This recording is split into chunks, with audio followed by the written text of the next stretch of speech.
செய்தித்தாள்களில் இருக்கக்கூடிய சில தலையங்கங்களை பார்க்கலாம். அதன் பிறகு உங்களுடைய தேர்வில் இருக்கக்கூடிய ஒரு செய்தி பற்றி பேசலாம். தினமலரில் காய்கறி உணவுப் பொருட்கள் விலை ஏறிட்டே இருக்கிறத பற்றி பர்சை பாதிக்கிற காய்கறி விலை நீடித்த கொள்கை உருவாக்கப்படுமா அப்படின்னு ஒரு தலையங்கம் எழுதியிருக்கிறாங்க. விளைச்சல் குறைவு, பதுக்கல், இடைத்தரகர்கள் இந்த மாதிரி பிரச்சனைகளால தான் விலையேற்றம் நடக்குது. இதையெல்லாம் கருத்தில் வச்சு ஒரு புதிய அணுகுமுறையை மத்திய அரசு உருவாக்கணும் அப்படின்னு தினமலர் சொல்லுது. தினமணியில் ரயில் கட்டணங்களை உயர்த்தினதை பற்றி தீர்வல்ல தவறு அப்படின்னே தலையங்கம் எழுதியிருக்கிறாங்க. கடுமையான கட்டண உயர்வால விலையேற்றமும் பணவீக்கமும் தான் அதிகரிக்கும். ரயில்வே திட்டங்களுக்கு 4 லட்சம் கோடி ரூபாய் தேவைன்னு சொல்றாங்க. இந்த கட்டண உயர்வால 8000 கோடி தான் கிடைக்கும். ரயில்வேயை சரிப்படுத்த வேறு வழிமுறைகள் இருக்கா அப்படிங்கிறத பார்க்கணும். கட்டண உயர்வு தவறான முடிவு அப்படின்னு தினமணி சொல்லுது. தினத்தந்தியில சாலை விபத்துகள் அதிகரிச்சுட்டு போறதை பத்தி ஒரு தலையங்கம் எழுதியிருக்கிறாங்க. இந்த மாதம் கூட உலக வங்கி ஆலோசகர்கள் வந்து அதிகாரிகளோட ஆலோசனை நடத்தினாங்க. அடுத்த மாதம் ஆஸ்திரேலியாவிலேருந்து ஒரு குழு வரப்போகுது. இந்த ஆலோசனைகள் எல்லாம் செயல்படுத்தி விபத்துகளுக்கு முற்றுப்புள்ளி வைக்கணும் அப்படின்னு தந்தி சொல்லுது. இந்து தமிழில் நிலம் கையகப்படுத்துகிற சட்டத்தில் திருத்தங்கள் வேணும்னு சில பேர் கோரிக்கை வச்சிருக்கிறத பற்றி வளர்ச்சியா இயற்கையா எது முக்கியம்னு ஒரு தலையங்கம் எழுதியிருக்கிறாங்க. இந்த புது சட்டம் வந்து 6 மாதம் தான் ஆகுது. இந்த பழைய சட்டத்தை விட சிறப்பானது. வனவளம், விவசாய வளம், நில உரிமையாளர்களுடைய நலன் இதெல்லாம் ரொம்ப முக்கியம். சிலரோட லாபத்துக்காக நமக்கு ஆதாரமாக இருக்கிற விவசாயத்தையும் வனவளத்தையும் விட்டுடக்கூடாது அப்படின்னு இந்து தமிழ் தலையங்கம் சொல்லுது. இந்தியன் எக்ஸ்பிரஸ்ல சர்வதேச அணுசக்தி அமைப்போட கூடுதல் நெறிமுறைகளை இந்தியா உறுதிப்படுத்தினதை பற்றி தலையங்கம் எழுதியிருக்கிறாங்க. இந்த பிரச்சனை 5 வருஷமா கடப்பில் இருந்துச்சு. இதை உறுதிப்படுத்தினதுனால 45 உறுப்பினர்கள் கொண்ட அணு வழங்குவோர் குழுவில் இந்தியாவும் சேர்ந்திருக்கு. இன்றைய சூழலில் அணுசக்தி ரொம்ப தேவை. அதே நேரத்தில் அணு உலைகள் முழுமையான பாதுகாப்போடு இருக்கணுங்கிறதையும் தலையங்கம் வலியுறுத்துது இந்தியன் எக்ஸ்பிரஸ்ல. டெக்கான் கிரானிக்கல்ல காங்கிரஸ் தன்னோட நிலையை ஆராயறதுக்கு ஒரு குழுவை அமைச்சிருக்கிறத பத்தி தலையங்கம் எழுதியிருக்கிறாங்க. இது வழக்கமாக செய்யறது தான். 5 மாநில தேர்தல் தோல்வியை பற்றி ஆராயறதுக்கு இதே மாதிரி ஏகே ஆண்டனி தலைமையில் ஒரு குழுவை அமைச்சாங்க. அதனோட அறிக்கை என்னாச்சுன்னு யாருக்கும் தெரியாது. காங்கிரஸ் கட்சி உண்மையிலேயே இதை ஆராயணும்னா செயற்குழுவில் நீண்ட விவாதங்கள் நடத்தணும் அப்படின்னு டெக்கான் கிரானிக்கல் தலையங்கத்தில் சொல்லுது. இதன் பிறகு ஞானி உங்களுடைய சாய்ஸ்ல என்ன நியூஸ் அப்படிங்கிறத பத்தி பேசலாம். பல விஷயங்கள் ரொம்ப முக்கியமான செய்திகள் தான். எல்லாமே அணு உலைகள் தொடர்பான தகவல்களும் முக்கியமானவை. விலைவாசியை பற்றியும் பணவீக்கத்தை பற்றியும் இருக்கிற விஷயங்களும் மிக முக்கியமானவை. நான் ரெண்டையுமே முக்கியமானவையாக பார்க்குறேன். ஏன்னா இன்னைக்கு பணவீக்கத்தை பற்றி பேசும்போது பிஜேபி தலைவர்கள்லாம் திடீர்னு வந்து பொருளாதார நிபுணர்களாக மாறி பணவீக்கம் இருந்தால்தான் வளர்ச்சி ஏற்படும், இன்ஃப்ளேஷன் இஸ் ஸ்டிமுலை அப்படின்னாலும் அவங்க கேட்டால் அலுவாலியாவும் சிதம்பரமும் பேசினதே திரும்ப கேட்குற மாதிரி இருக்கு. என்ன அவங்க அந்த காலகட்டத்தில் பேசினது. இப்போ இவங்க இதை பற்றியெல்லாம் எந்த விதமான செயல் திட்டமும் இல்லாத ஒரு அணுகுமுறை தான் அது காட்டுது. அணு உலை பிரச்சனை எடுத்துக்கிட்டிங்கன்னா இது ஏதோ சர்வதேச முகமை கிட்ட இந்த பிரச்சனையை கொண்டு போயிட்டோம்னா பாதுகாப்பெல்லாம் உரியாயிடுங்கிற மாதிரி ஆகுறாங்க. ஃபுகுஷிமாவில் என்ன நடந்துச்சு? அது முழுக்க முழுக்க ஐஏஇஏவுடைய நேரடி கண்காணிப்புக்கு உட்பட்டிருந்த ஒரு இடம் தான். ஆனால் அதை நடத்திக்கிட்டு இருந்த நிறுவனம் முழுக்க முழுக்க பொய்களையே தான் சொல்லிக்கிட்டு இருந்ததுன்னு டோக்கியோவில் இன்னைக்கு முழுக்கவும் நிரூபணமாயிருக்கு. பார்த்தீங்கன்னா இப்போ இந்தியாவுடைய அணுசக்தி துறையும் அப்படி எப்போதும் பொய்கள் சொல்வதில் ஒரு நீண்ட வரலாறு உள்ள ஒரு அணுசக்தி துறை தான்.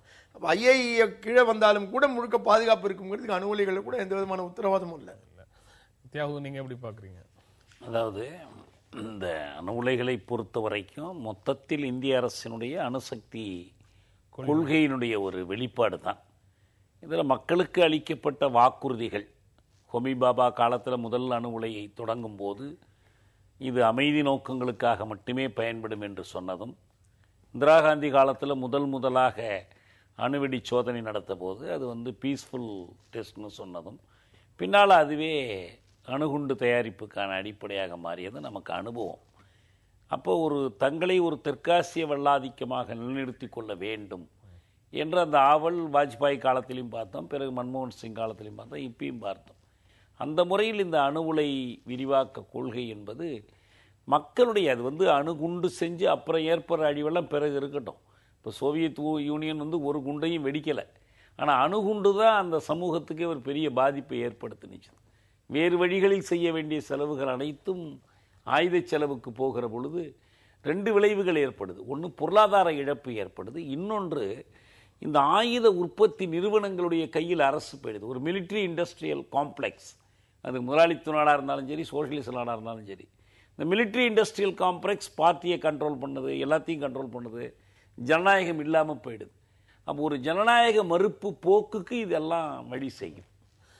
உங்களுடைய தேர்வில் வேறு செய்திகள் ஒரு 2 செய்திகள் நான் சொல்ல விரும்புகிறேன். இந்த அல் ஜசீரா அந்த ஊடகத்தினுடைய பத்திரிகையாளர்கள் 3 பேருக்கு எகிப்தில் சிறை தண்டனை விதிக்கப்பட்டிருக்கு. மேற்கத்திய ஊடகங்களை காட்டிலும் இந்திய ஊடகங்களை காட்டிலும் ஒரு சுயேட்சை தன்மையோடு உலகிற்கு செய்திகளை தருவதில் அல் ஜசீரா முன்னுக்கு நின்றது. வெறும் அரபு நாடுகள், ஈராக்கு, ஆப்கானிஸ்தான் தொடர்பாக மட்டுமல்ல, ஈழம் தொடர்பாக கூட அவங்க ஒரு சிறந்த ஒரு ஆவணப்படத்தை வெளியிட்டாங்க, அல் ஜசீரா. இப்போ இந்த எகிப்தில் இராணுவ ஆட்சியாளர்கள் ஆட்சி புரிந்துகிட்டு இருக்கிறாங்க. அவர்கள் இந்த முஸ்லீம் பிரதர்ஹுட் அமைப்பின் மீது கடுமையான விரோதம் பாராட்டுறாங்க. உண்மை செய்திகளை வெளியிட்டார்கள் என்பதை இவங்க மேலே இருக்கிற குற்றச்சாட்டு. வேற எந்த அமைப்பையும் சேர்ந்தவங்க என்பதெல்லாம் கிடையாது. அவர்களுக்கு 10 ஆண்டு, 7 ஆண்டு, 3 ஆண்டுன்னு ஒரு 3 பத்திரிகையாளர்களுக்கு சிறை தண்டனை விதிச்சிருக்கிறாங்க. இது ஊடக சுதந்திரத்திற்கு ஒரு கருப்பு நாள். இது எகிப்தில் மட்டும் இல்லை, இது அப்படிதான் நம்ம இதை பார்க்கணும். நான் இரண்டாவதாக சொல்ல விரும்புகிற செய்தி, இந்த இலங்கை அமைச்சர் டக்ளஸ் தேவா மீதான வழக்கு. என்னன்னா, அந்த சம்பவம் நடந்து இத்தனை ஆண்டுகளுக்கு பிறகு பலமுறை இங்கே வந்துட்டு போயிட்டாரு, பிரதமரோடு கைகுலுக்கிட்டுலாம் போயிட்டாரு. ஆனால் இப்போ அவர் நான் அங்கே இருந்தபடி நான் இதுக்கு பதில் சொல்கிறேன், என்னுடைய வழக்கில் என்னை விடுவீங்க, 20 ஆண்டுகளுக்கு மேலே ஆயிடுச்சு என்றெல்லாம் கேட்டுக்கொண்டிருக்கிறார். எப்படி அரசாங்கத்தினுடைய இரட்டை அளவுகோல் இருக்குது என்பதற்கு ஒரு பக்கம் இங்கு அவர் ஒரு அயலாராக இங்கு ஏன்னா இந்திய சட்டங்களின்படி ஏதிலி அகதின்னு யாரும் கிடையாது, ஒரு செய்த குற்றத்திற்கான தண்டனை கூட மறைத்து கொண்டு அப்படிப்பட்ட ஒருத்தர் தான் அவர் அமைச்சராக ராஜபக்சே தன்னோடு வைத்து கொண்டிருக்கார். இன்னொரு பக்கம் இந்த நாட்டில் பிறந்த ஒரு ஈழத்து மாணவி, அவள் அங்கிருந்து வந்தவள் என்பதற்காக உரிய தகுதி இருந்தும் இங்கு மருத்துவ கல்வியோ பொறியியல் கல்வியோ படிக்க முடியாதுங்கிற அந்த அவலத்தையும் இணைத்து பார்க்கிற பொழுது ஏதிலியருக்கான மனித உரிமைகளை ஒரு பக்கம் வலியுறுத்துவதும், இன்னொரு பக்கம் இந்திய அரசு சட்டத்திற்கெல்லாம் அப்பாற்பட்டு ராஜபக்சே அரசுக்கு சார்பாக டக்ளஸ் தேவா போன்றவர்களை ஊக்கப்படுத்துகிற மாதிரி நடந்து கொள்றதையும் ஒப்பிட்டு பார்க்கணும்னு நான் நினைக்கிறேன். நம்ம தொடர்ந்து பேசலாம் ஒரு இடைவேளைக்கு பிறகு.